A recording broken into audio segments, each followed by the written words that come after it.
कृष्ण कन्हैया लाल की जय। श्री कृष्णं वंदे जगद्गुरु। सच्चिदानंद रूपाय विश्वोपत्यादि हेतवे तापत्रय विनाशाय श्री कृष्णाय वयम नुमः। मित्रों, मारी यूट्यूब चैनल श्रीमद् भगवद गीता 9मो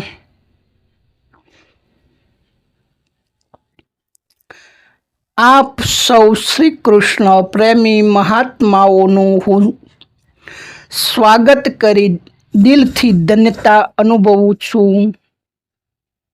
મિત્રો, આપ સૌ શ્રી કૃષ્ણ અર્જુન સંવાદના નામે શ્રીમદ્ ભગવદ ગીતા अध्याय 2 सांख्य योग श्लोक नंबर 25 अव्यक्तोऽव्यमचिन्त्योऽयमविकार्योऽयमुच्यते तस्मादेवं विदित्वेनं नानुशोचितुमर्हसि। आ आत्मा अव्यक्त, अचिंत्य अने विकार रहित कहेवाय छे। तेथी हे अर्जुन, आ आत्मा ने आ प्रमाणे जाणीने तू शोक करवाने योग्य नथी, एटले के तारे शोक करवो उचित नथी।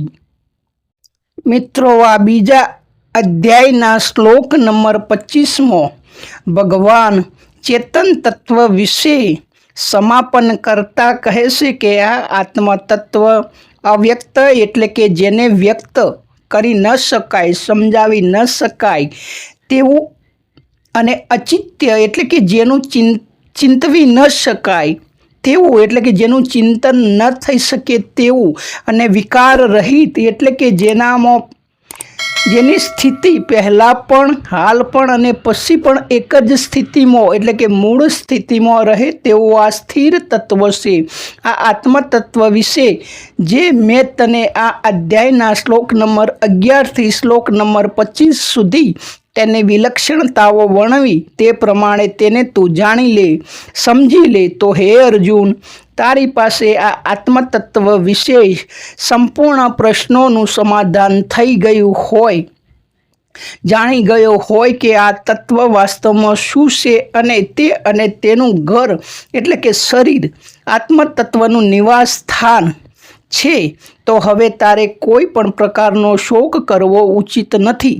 કારણ કે શોક કરવાનો પ્રશ્ન જ, શંકા જ જો નિર્મૂળ થઈ ગઈ હોય, શંકા જ જો નષ્ટ થઈ ગઈ હોય, શંકા જ જો વિરામ પામી ગઈ હોય તો કોઈ પ્રશ્ન જ રહેતો નથી। જે વ્યક્તિ આ આત્મતત્વ વિશે, આ શરીરમાં વિરાજમાન ચેતન તત્વ વિશે એટલે કે જીવાત્મા વિશે સાચી રીતે જાણી લે પછી તેને કશું જ કરવાનું રહેતું નથી। તેને માટે તો એક અને એક જ માત્ર આવી પડેલ કર્તવ્ય કર્મ કરવાનું જ રહેશે, બીજું વિચારવાનું કશું જ રહેતું નથી। મિત્રો, આધ્યાત્મિક જગતમાં આ તત્વ ઉપર બહુ ભાર મૂકવામાં આવ્યો છે અને આનાથી જ મોક્ષ પમાય છે, અને આના જ્ઞાન દ્વારા જ, આ ચેતન તત્વના જ્ઞાન દ્વારા જ, સ્વસ્વરૂપના જ્ઞાન દ્વારા જ લક્ષ 84 મટી જાય છે અને જીવાત્મા મુક્ત થઈ જાય છે। આપણા ધર્મશાસ્ત્રોમાં પણ છે અને આપણા સંતો પણ ભજનમાં ગાય છે। એક નરસિંહ મહેતાનું પદ છે,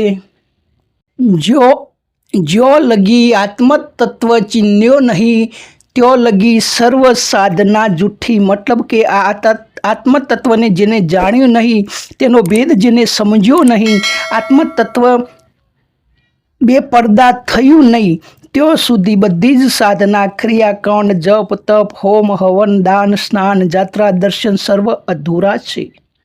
कारण कि आ बधुं करवाथी खाली अंतकरण शुद्धि थाय छे, अने अंतकरण शुद्धि थता जे विस्मृत थयेलुं ज्ञान, पोताना स्वरूपनुं ज्ञान आपोआप स्वयं प्रगट थाय छे।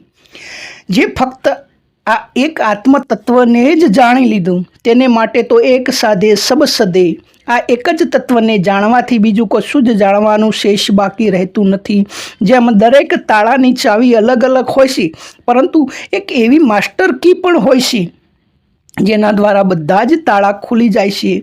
माटे मित्रों, तेना माटे तो ગુરુજીની જરૂર પડે. ગોરખનાથજી કહે છે કે ગુરુ ગમ વિના રે આત્મતત્વ ચિન્યા વિના રે 184 નહીં રે મટે રે જી. મતલબ ગુરુ જ્ઞાન આપે, તમારો ગમ મિટાડે, જે અવળી સમજ છે આત્મતત્વને જે તમે શરીર માનો છો તેનાથી અલગ છે. આ જાણી લ્યો પછી તમારા 184ના ફેરા બાકી ના રહે. ગંગા સતીનું પણ એક બીજું ભજન છે. ગંગા સતીબાઈ પણ પાનબાઈને કહે છે કે આત્મની ઓળખાણ કરો પાનબાઈ, ગુરુ રે વિનાના જ્ઞાન નહીં રે મળે, ગુરુ રે વિનાના જ્ઞાન નહીં રે મળે. આ જ માસ્ટર કી માટે, આત્મતત્વના એટલે કે મૂળ જ્ઞાન માટે, સ્વસ્વરૂપના જ્ઞાન માટે, સ્વસ્વરૂપના સાક્ષાત્કાર માટે સતી લોયણ પણ તેમના ભજનમાં લાખાને કહે છે કે લાવો રે કૂચીને તાળા ખોલીએ, કૂચી મારા ગુરુને દરબાર રે, લાવો રે કૂચીને તાળા ખોલીએ. હે ગુરુ રે આવે તો તાળા ખુલશે.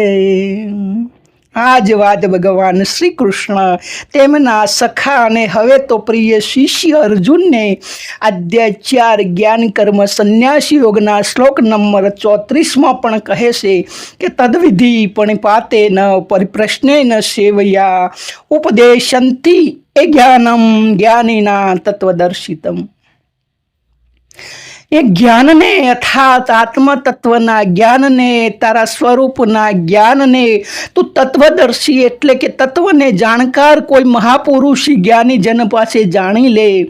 તેની પાસે કઈ રીતે જવું, તો જઈ શું કરવું તે પણ આ શ્લોકમાં વિધિ બતાવે છે કે તેમની પાસે નમ્રતાથી જઈ દંડવત પ્રણામ કરી તેમની સેવા કરી અને કપટ છોડી એટલે કે મિથ્યા નિરાભિમાની થઈને એટલે કે સરળ ભાવે ફક્ત પરીક્ષા કરવા માટે નહીં કે પોતાનો વટ પાડવા નહીં કે હું જાણું છું, પરંતુ ગુરુની પરીક્ષા લઉં કે ગુરુજી જાણે છે કે નહીં.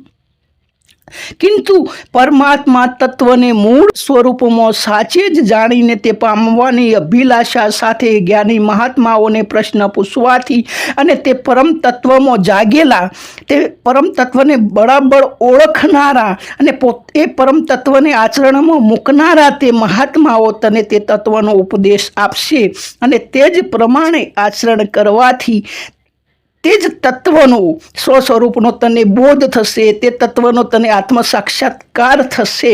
પછી તારા માટે સંસાર દાવાનળ નહીં રહે, નંદનવન બની જશે.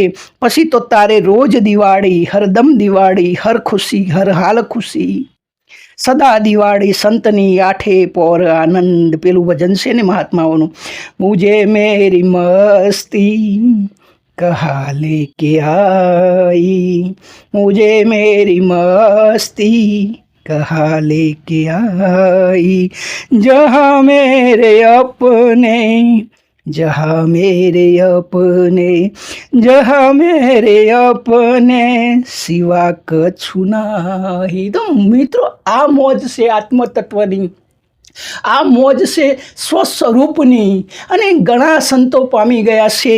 તો આપણે પણ એ દિશામાં જ પ્રયાણ કરવાનું છે અને આપણે સદ્ધર કૃષ્ણમ વંદે ગુરુ જગદગુરુના ચરણોમાં છીએ, ભગવદ્ ગીતા રૂપી સત્સંગના શરણમાં છીએ. તો મિત્રો આખી ગીતા વાંચતા રહીએ, તે પ્રમાણે આચરણ કરતા રહીએ તો આપણે પણ વહેલા મોડા એક દિવસે આત્મતત્વને જાણી આત્માને ઓળખ્યા વિના રહે ભવના ફેરા નહીં મળે, નહીં ટળે. તો એ ભવના ફેરા આપણા આપોઆપ ટળી જવાના. તો હે મિત્રો, હવે વિડીયોને વિરામ આપીએ, આવતા શ્લોકમાં ફરીથી મળીશું. તો સુધી સૌને જય શ્રી કૃષ્ણ, જય હિન્દ, જય ભારત, જય માતાજી.